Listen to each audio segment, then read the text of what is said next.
This episode is brought to you by Benton Integrative Medicine, a concierge, membership-based medical practice offering direct primary care, functional medicine, hormone and sexual health, and wellness and vitality programs. At Benton Integrative Medicine, they look beyond symptoms to uncover root cause solutions, helping patients restore balance, energy, and well-being through a comprehensive and personalized approach. Their team believes in medical freedom, informed choice, and patient autonomy, empowering you to take charge of your health with a trusted partner by your side.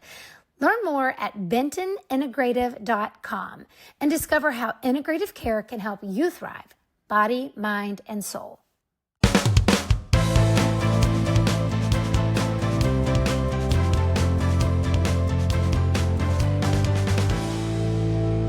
Well, hey, everybody. Welcome to Just Think, the podcast. This is Holly. And Amy. And Kristen. And today we have a very special guest with us. Danielle Baker is joining us. We were scheduled to have this interview last week, but unfortunately she is in the hospital, and you're going to learn more about why. We wanted to talk to Danielle. We wanted to continue to help amplify her story and the story of thousands of others like her that were vaccine injured by the COVID-19 vaccine.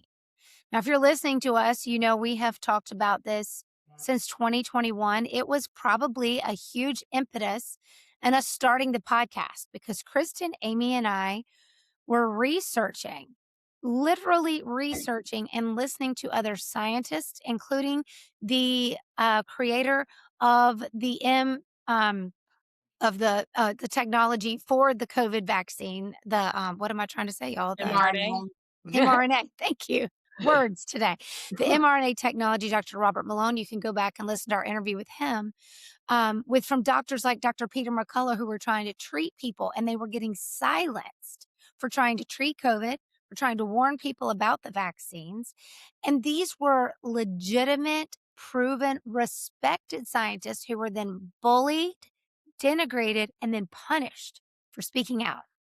Once we saw that, we knew we couldn't be quiet anymore. And we knew that social media wasn't the platform necessarily that we could get the word out, because there we were being silenced too. In fact, we lost our own Instagram account and 42,000 followers at the time because of speaking out. And so when people say we need to move on, that's in the past, let me tell you something. No way. We are not moving on as long as people like Danielle Baker are still suffering. We will not be silent.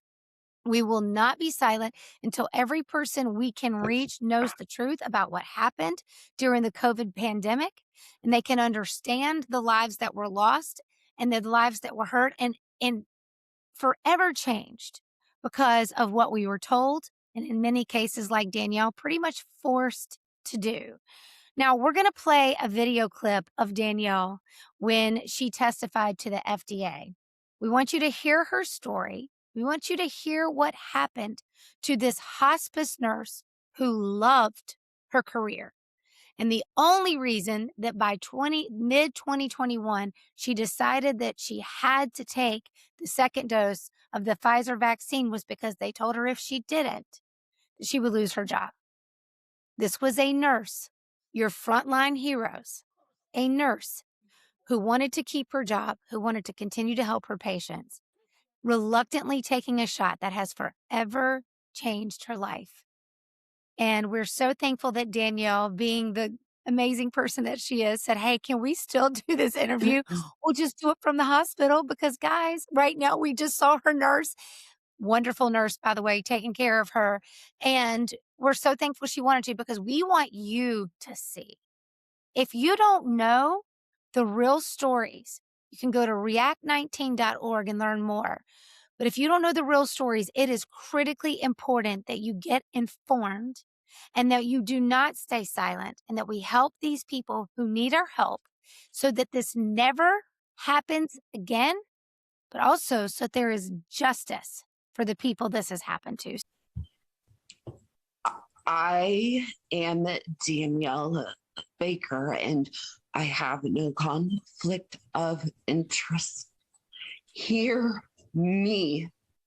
The vaccine injured are real. In June of 2021, I reluctantly received the Pfizer injection after being coerced by my former employer. I had a 17-year career as a certified in hospice palliative care registered nurse that I loved and was part of my identity. I had a fall within 12 hours of receiving the second injection. 24 hours later, my symptoms progressed and I sought care at the ER, agonizing and pain in my right injected arm. It radiated into my face, causing me to scream out in pain. I asked if this was a direct result of the injection, but because of the safe and effective narrative, I didn't get the care that I needed. And I was dismissed within 30 minutes without answers.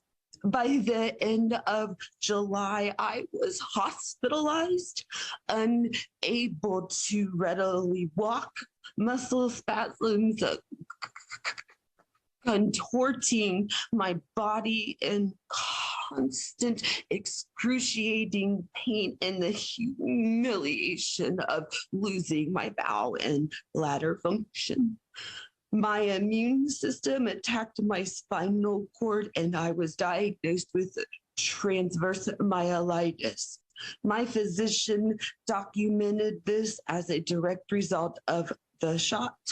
My family is unable to plan events because I don't know what I can tolerate each day. Will the spasm be so bad I can't even rest in bed, or will I be in such unbearable pain I can't have human touch?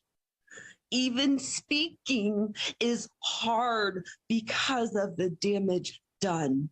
I unwillingly traded being a caregiver for medical equipment, receiving care in bed sores.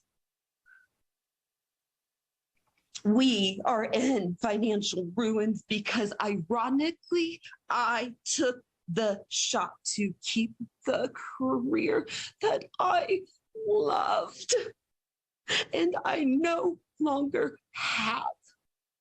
I submitted a VAERS report as well as a MedWatch on August 4th, 2021. My VAERS report disappeared from the system and I heard nothing from the FDA. Is it because you take your marching orders from Pfizer or Big Pharma?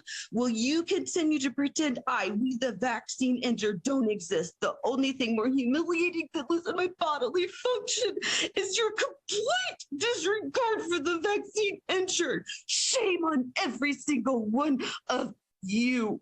My former employer doesn't care, my CDC doesn't care, and it seems my FDA certainly doesn't care.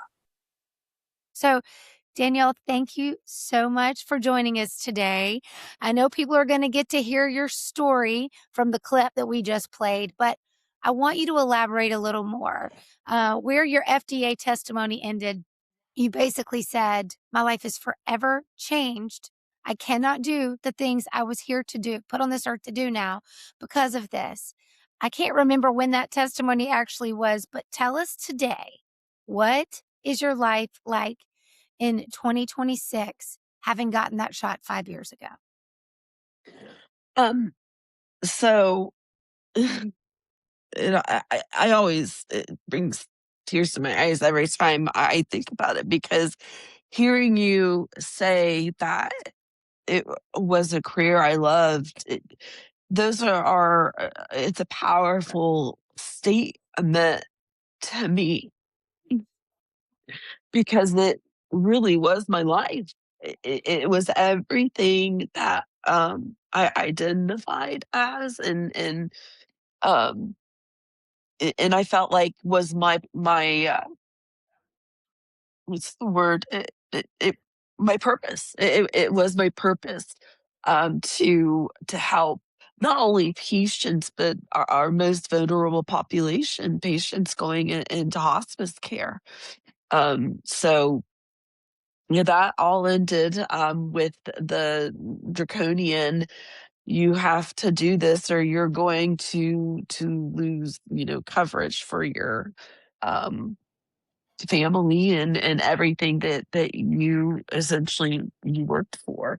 Um, I was very sick at that testimony, and that testimony, was in, I wanna say the beginning of 2023, when I testified there, and my health actually continued to decline. Initially, the shot caused my body to tag my spinal cord C3 through C7. Um, and it was supposed to be a one and done thing. It was supposed to be okay. It attacked it, and so now you recover from that. And that wasn't the case.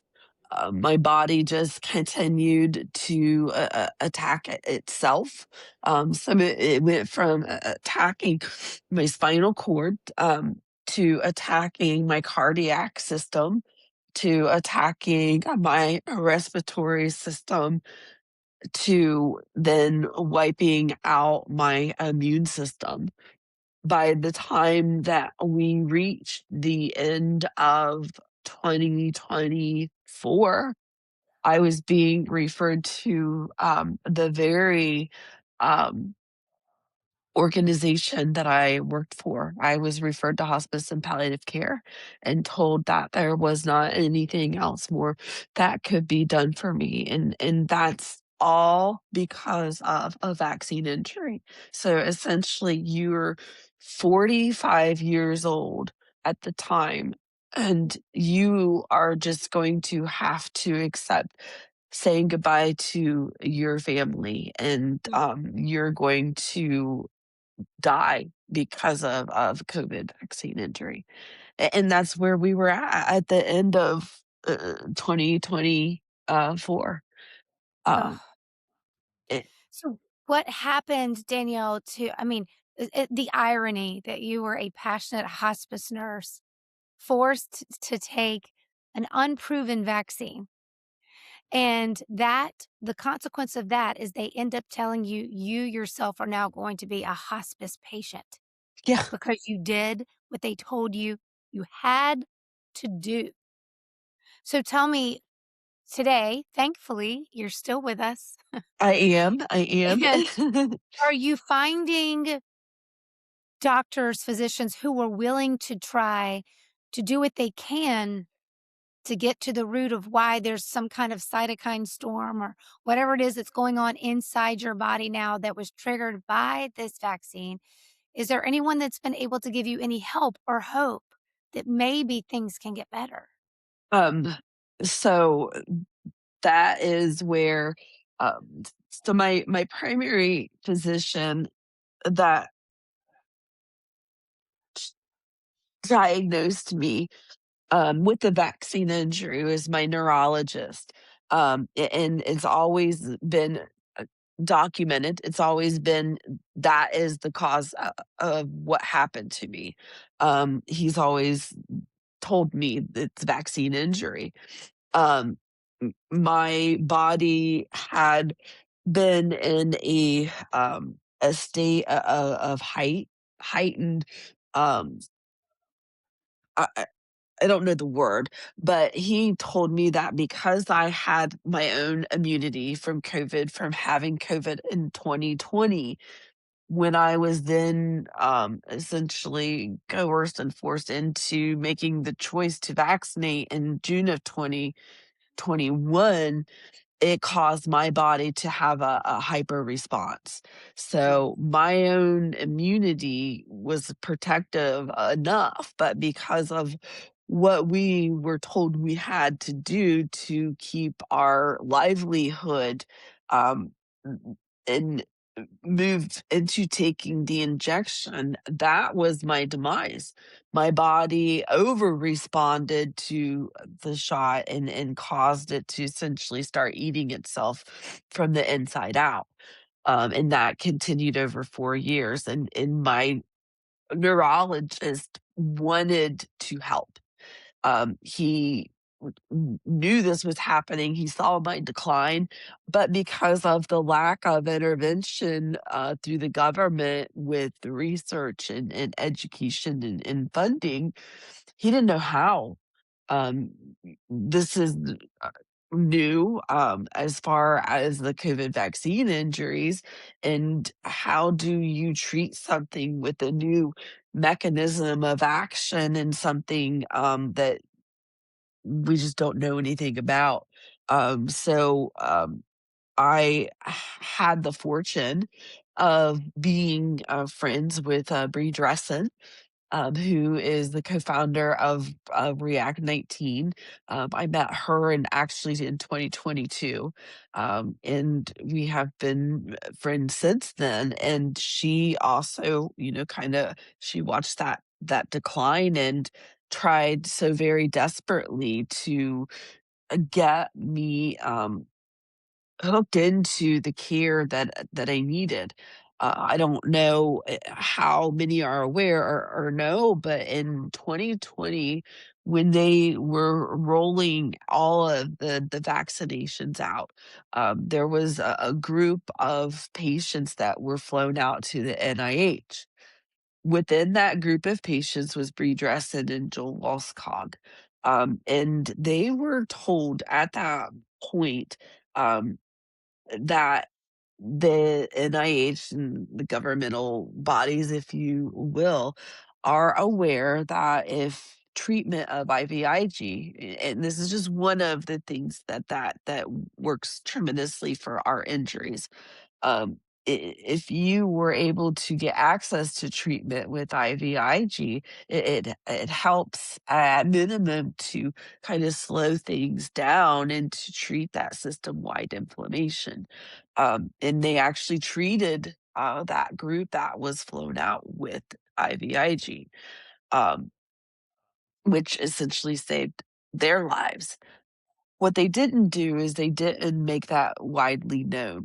They kind of just quietly scrapped that information and went about their business, without attempting to save people beyond that and admit that they know that there's a problem. So that connection with Bree and the organization allowed me to finally, after 4 years of my body dying, get connected to a physician that was able to get the order for me that I needed, and saved my life, essentially. I mean, first of all, I've already had to hold back tears a couple times, just like hearing anyway. And whew, I'm also really, if I've been taking a lot of deep breaths because I'm just pissed. And I can't imagine how I feel. And look at you where you are and what you've experienced. And this is why we've done this, y'all. Like this, you know, I got censored and shadow banned and everything on social media because I was advocating for people like this. And I'm actually so glad I was not working in the hospital because I feel like I did a lot more for everybody because I was outside of it and I wasn't worried about losing my license or my job. Thank God. Um, and I also was able to have so much more like discernment. And I also, not that people like you didn't, but I could see from the outside looking Mhm. in what the hell was happening. And thankfully, I didn't have to get anything to keep a job, And so I can't imagine what y'all were all going through, and so many of y'all. But it is infuriating. Number one, that they did not, first of all, we all know it was junk science anyway, and that they already knew within 3 months of rollout. They knew in February of 2021 that 1,223 people died from the vaccine. That's in Pfizer's own report. And I'm going to bring that up every single damn time. The 5.3.6, I will share it till the day I die. Like, it pisses me off. They already knew that. Then I was actually going to ask you, had you already had COVID? You already had innate immunity. They completely dismissed the science they've already always told us that once you have natural immunity, like, why would you have to do that? Why? To keep your job. And then to even know that they knew of this group, we knew about Bree and Joel and all of them, or that group, but the fact that they knew about this and they knew how to treat it, yet they kept it a damn secret. This is why they knew. They knew all of this and they still know, and they still aren't providing it. Why is that not free or affordable? Why don't they have that? You know, you can get Narcan for free for people who overdose, but you can't do this for something that you caused. It is heartbreaking. It is infuriating. And it's like, this is where it's like, you want to be able to move on, but you can't. Like, you are moving on, but it's in a different way. What I mean is, like, you can't forget the past, because look at what it has done to you. And you are one of, like, how many thousands of people are just in React 19? Do you know, like, the group? I know, but my brain isn't working well. But it's 6,000 plus. It Yeah. is it's a huge number. And Even more what than that, you like, guys are yeah, saying isn't conspiracy. These are proven things. These are things that we know. It's not made up. It's not pulling things out of the air. It is known and it is fact. that's right. I had no idea. Like, for some reason, I don't know that I knew about this IVIG thing. Mhm. So this is something that it's an IV. I'm assuming, and is it just, what does it do, or how does it work, or what is it? And it could help, like, everyone, and is it just so expensive? Why is it being withheld? I'm so confused. I'm so So, upset. IVIG, and essentially yes to all of your questions. Yeah. IVIG, and I actually have some hanging back there. So it's intravenous immunoglobulin. Okay. And I'm not going to make a blanket statement that it can help everybody. However, is it can help a good portion of injury. So what happens is that our bodies become so inflamed, and they start, like in my case and several other people's cases, just as a general thing, our immune system collapses, and our body systems start eating our nervous systems and our immune systems like Swiss cheese. And it's a progressive illness. So it just keeps getting worse and worse and worse. So what this does is actually derived from the plasma of donors, and it helps to give, it's an infusion. Everybody's dosing is a little different, and how often they have to take it is a little different. Mine is supposed to be every 3 weeks that I am infused. And what it does is it just kind of patches that loss that I have. So it helps to kind of boost my immune system, keep my nervous system from eating itself from the inside out, and slow that progression of what is going on. Um, it is a medicine that I will have to and need for the rest of my life, just like everybody else. For one treatment, that bottle up there is liquid gold. Um, I'm going to give you a conservative estimate, but for one of those bottles is $20,000. Ooh, And so Wow. you can Yep. imagine why it is that it's not wanted to be advertised as something that helps us because it's very expensive. Um, Well, actually, I would think that they would want to because that would make pharma a whole lot of damn money. I know. you're not wrong, and I You wish know? I knew. I don't think that it's produced by I don't think it's produced by the big pharma companies that we are Okay. aware of. So I that's probably don't why.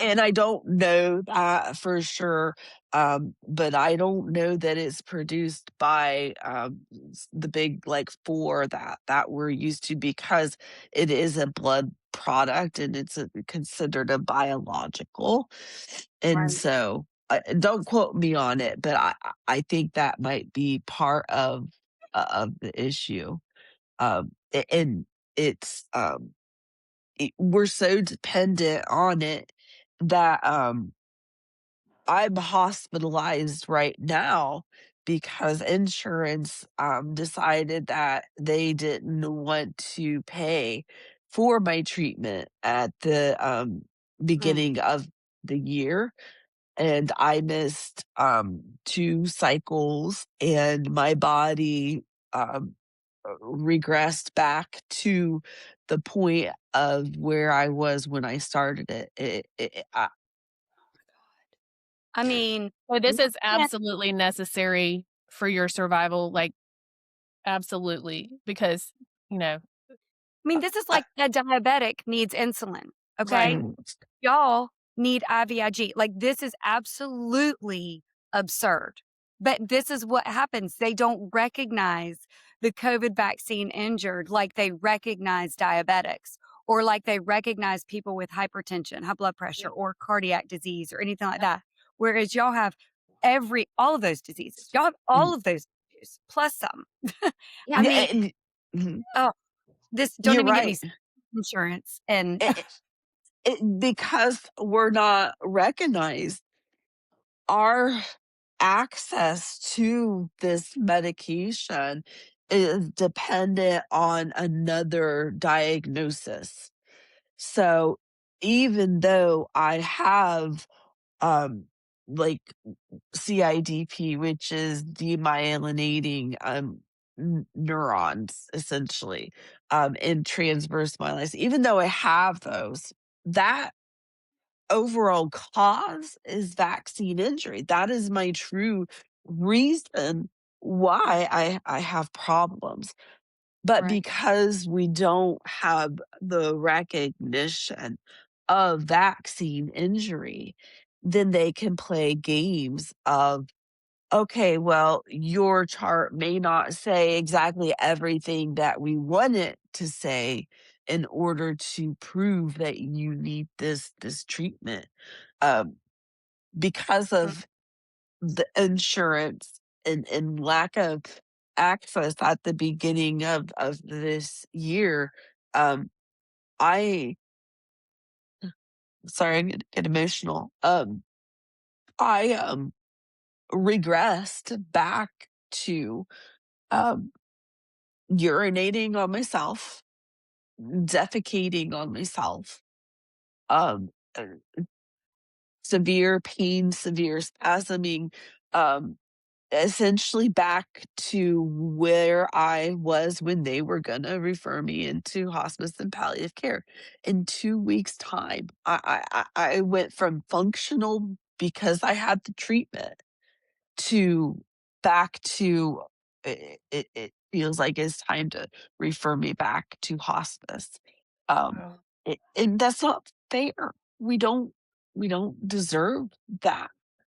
No, and it's all because of a system that will not acknowledge that you are vaccine injured, that you are injured by the COVID. Now, that is the root of the problem. I want everyone to understand that our medical system in America will not acknowledge the Danielles of this world. And there are thousands and thousands and thousands documented, and I believe there's many who have issues and they won't even connect the dots that Mm, the vaccine was the impetus. But you guys, unless and until we will medically recognize the injury.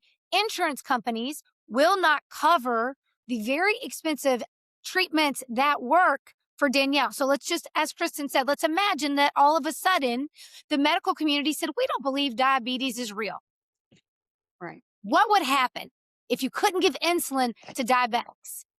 And that's where we sit. And this is why we're angry. And this is why we will tell you we do not trust this medical system that is broken. It has become political, and it protects the insurance companies, and it protects the pharmaceutical companies, and it does not protect the American citizen.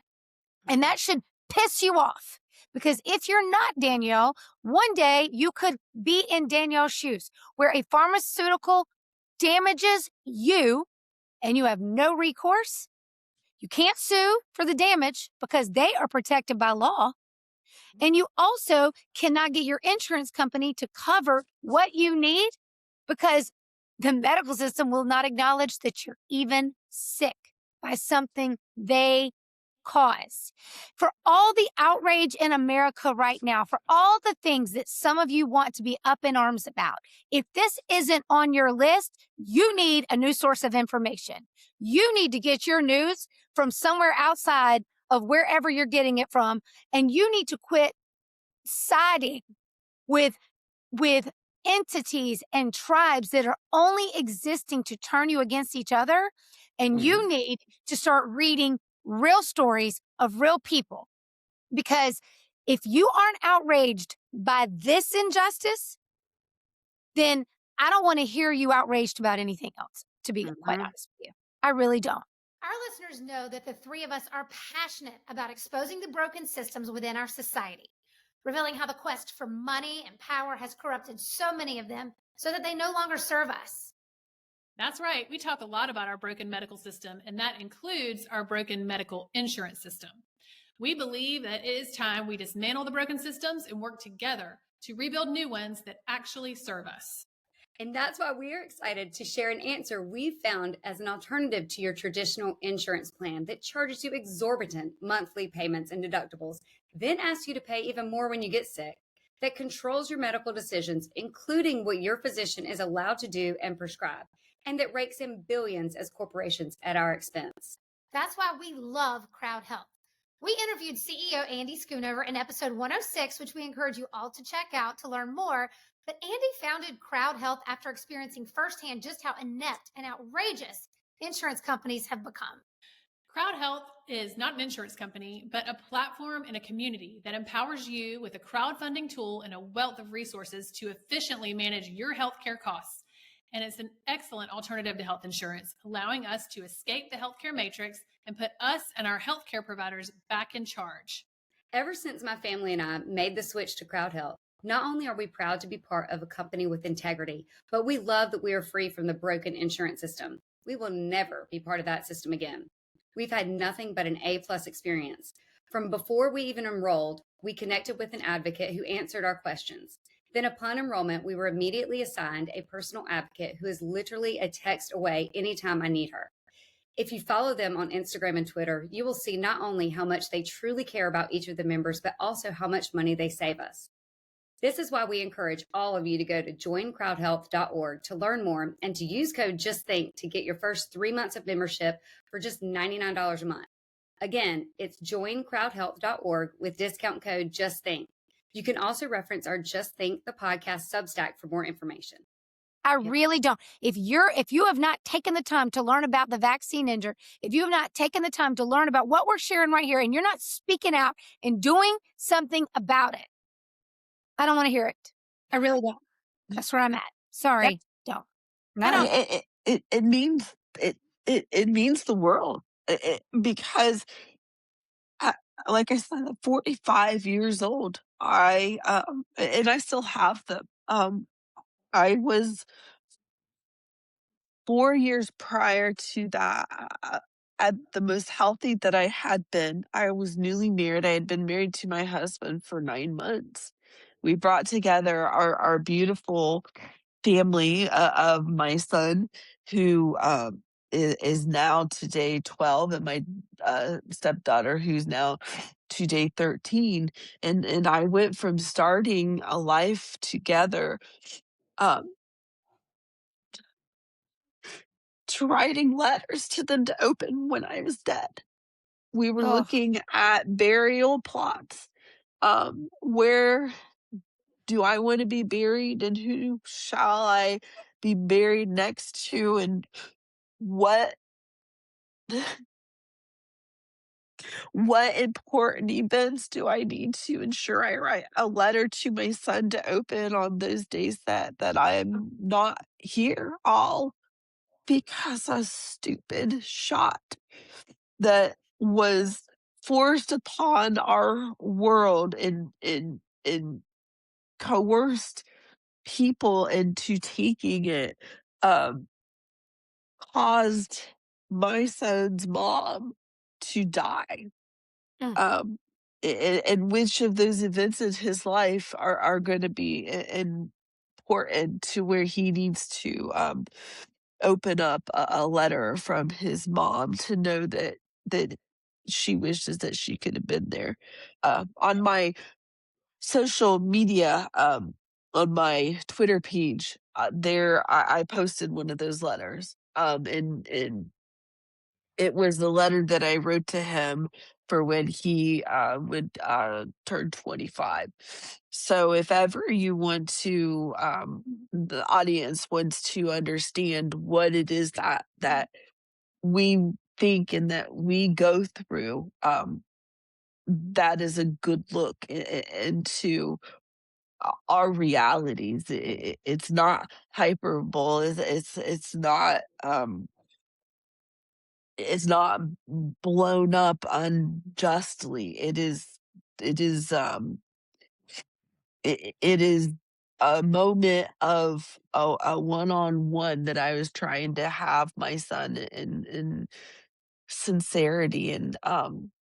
this shouldn't happen. It shouldn't happen, and without people like you guys, um trying your damnedest to fight and to support us, I don't know where we would be at, because you guys are the reasons that our voices and our stories get out there, and that there is traction, um, for people to understand that we're real.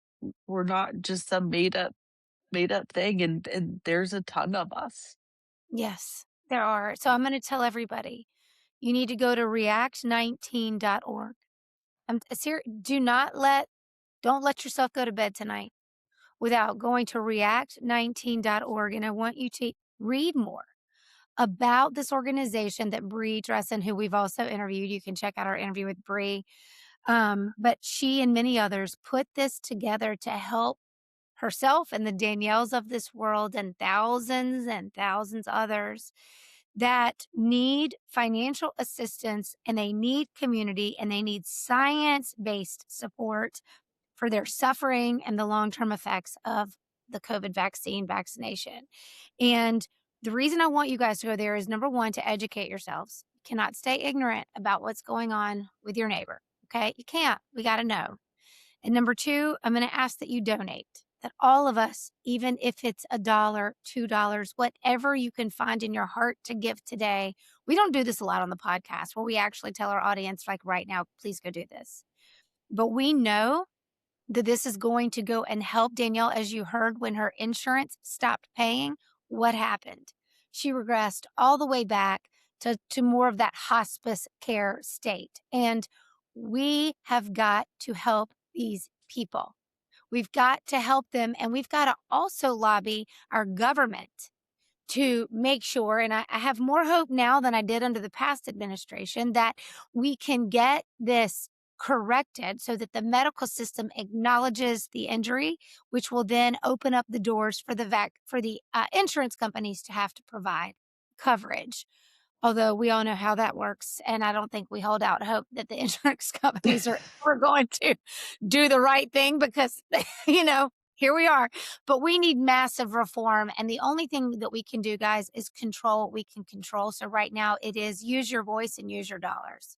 You know how they said to Do this for your neighbor, do this for your grandma, Yeah. do this for your family and friends. There you go. Instead of taking a shot for them, how about you donate to Mhm. them? Give them more of a shot at living. I mean, and literally, if you just think about like $10 for 100,000 people, Yeah. that's a lot of people, right? If every person gave $10, that Yeah. would be incredible, and obviously more. But That's right. every little bit helps. Every little bit helps. Your donation matters. Yes. That's It right. it absolutely it does, and not only to help the monetary help that gives, people like me a chance at living, the donations plus the, um, oh, the, acknowledgement and pushing out the fact that we're here saves lives too. Just having the community and having the ability to connect into it.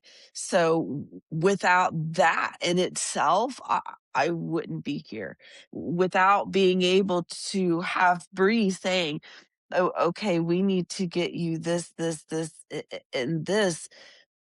Without Bree or without Joel, money can be there, but I need to know that that's available. Right. It's I tell them That's all the a time, great "You that's a great thing guys too. save more lives than what you will ever know," and they're so humble about it, but Mhm. it truly, um, it's a miracle organization, it really is. Well, and that's one more thing, even if you don't donate, sharing these stories and Mhm. just sharing the organization, like, Yes. that's a way to help as well, okay? Sharing this episode, sharing just if you know somebody who's been vaccinated or just like Danielle said, there are people and Danielle, you even said that you wanted to die. There were a lot of people who said they wanted to die, and if they did not have this community to give them hope and keep them going, they might not be here. There's a lot of suicides that have happened. So that you cannot dismiss the mental health aspect for sure and the value of the community. So it's not just the money, it truly is the community and there's a lot of people that don't realize this exists. And I Mm. think that a lot of people feel alone and just the fact that they would know about this community would be huge. So I mean, obviously they need the finances, but just like Danielle said, just sharing it and just making people know that they're aware and then they know like how to be guided. They know how to help and take care of you. So it's just an excellent organization and we haven't talked about it enough. We've shared about it Right. a lot and we've had these conversations, but we really want to get this information out there and this is where you can take action. Don't just think, go do something about it, like commit to doing something. That's it. And as that presence grows, it gives us then more, um my mind has trouble finding words. It gives us more of that presence to then, uh, uh, organize and to show the governmental bodies, look at how much this is supported, look at how many people we have and how real we are and gives us the backing to demand change. So it is truly a full circle type of ability. So fighting for acknowledgement of us, you're doing that by talking about and sharing about react and then you get warriors like you guys who are going to ensure that we're not forgotten about. That's powerful. Our voices are powerful and we need to utilize those much more than what we do.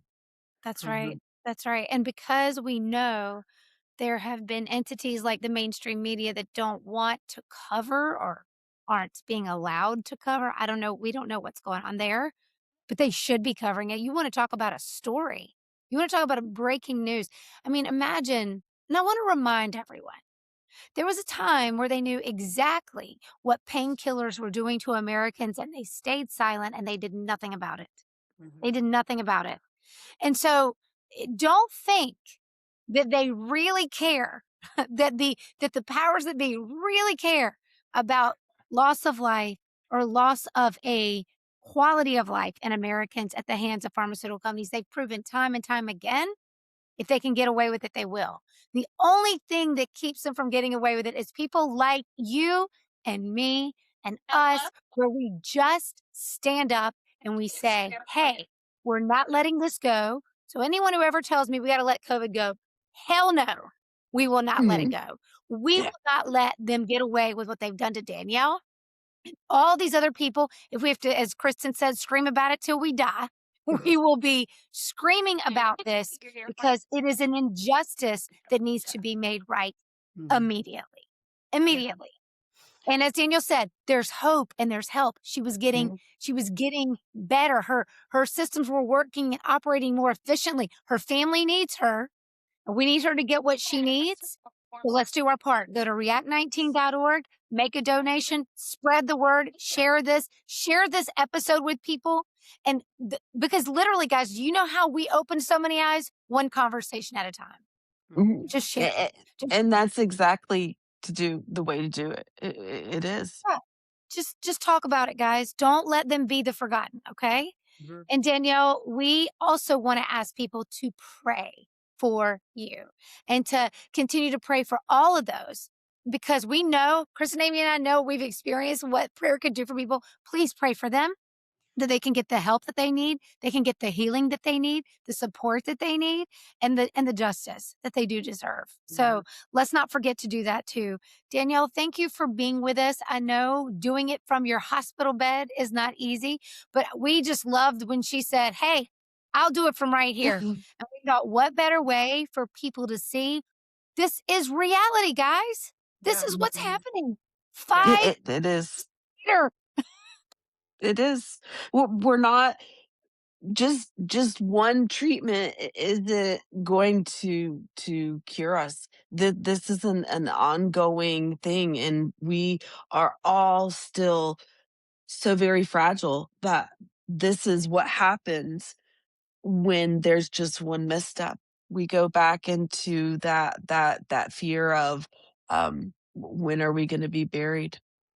Mm. Well, we're going to just continue to pray, not on our watch, that we can continue to do things to help you get what you need and to get better. And I believe that. I believe that somewhere there are answers for you to help start reversing the damage that's been done. And I so, I gotta say, I think there's 3 of them sitting right in front of me oh, right now. Oh. well, Daniel, what it is true when we tell you it's our honor and our privilege, and our hearts are with you and have been before we knew your face and your name. This whole podcast, it really exists because we wanted to stop this from happening and we wanted to help those we knew it had already happened to.